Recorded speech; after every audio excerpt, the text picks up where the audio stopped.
A few moments later. Hi guys! So, another recipe na naman tayo guys.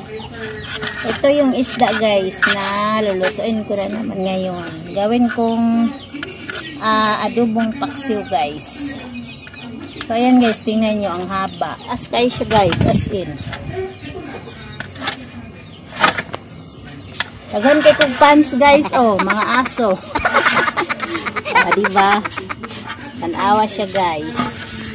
Ang haba-haba. Oh, yan. Napakahaba. Oh.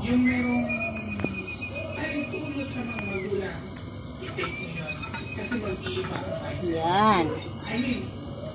Yung aso guys, nag-aabang. Akala nila ibibigay ko sa kanila. Naku, siniswerte sila. At saka, napaka-fresh niya pa guys. Tingnan nyo lang. Ayan. Diba? Fresh na fresh.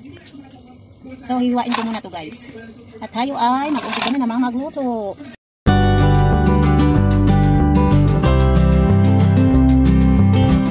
So, ayan guys. Ito na yung ulo. O, diba? Ang lalaki. See? Ito yung pinakamalaki guys. Yan.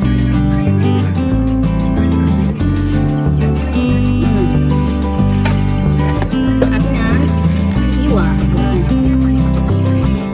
Wala naman itong nakasis guys.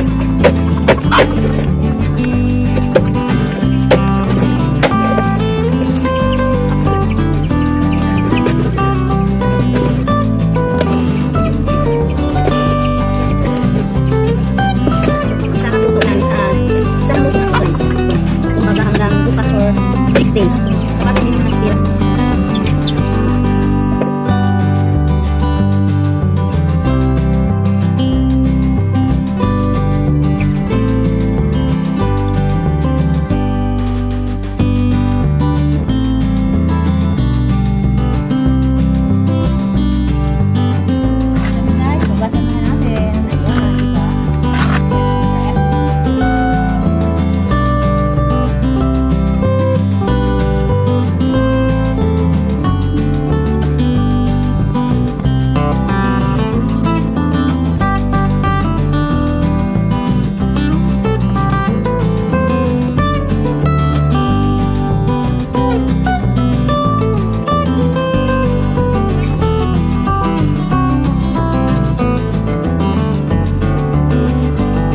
Isda.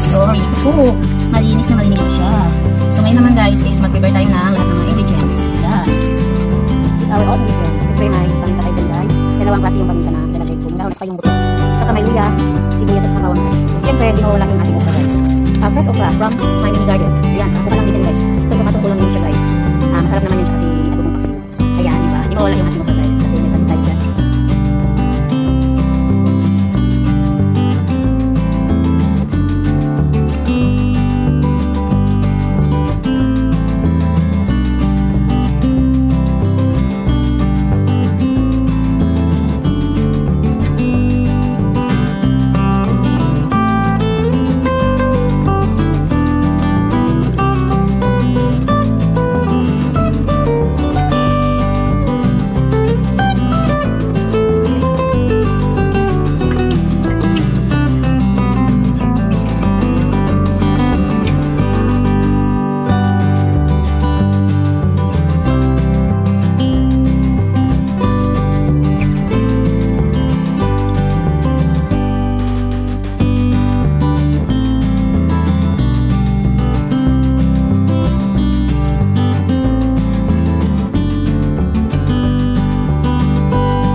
let's start to cook. Takpan na natin. And then, open natin. Okay. So, antayin natin to guys, mga siguro 20 to 25 minutes. Okay na, maluluto na to. So, abangan nyo guys. So, tingnan natin guys. Ayun. Press na press pa yung okra. Ayan. So, mamaya guys. Pagkakita rin natin yung okra. Pagkaliguan natin siya sa pot. Para naman na siya. Takpan natin ulit. Antayin natin ulit na may okra. Tumutin na siya guys. Saka yung okra natin guys. Ayun, naluluto na rin. Nag-crack na siya. Tapos ganyan lang yan.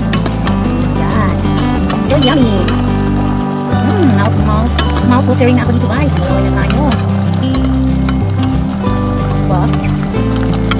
So hindi natin ito galawin na siya guys. Para hindi siya puro yung ating isda at saka okra.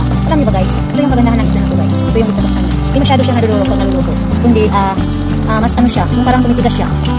Unlike sa ibang isda guys na pag naluto na. Oh.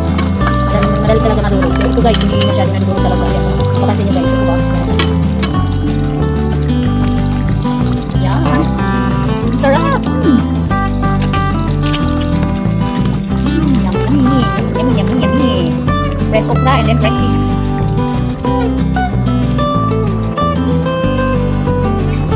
Pagkakuha natin. So yummy! Napaka-perfect niya guys. Tama-tama yung lasa niya sa kapitla. Wow! Galing!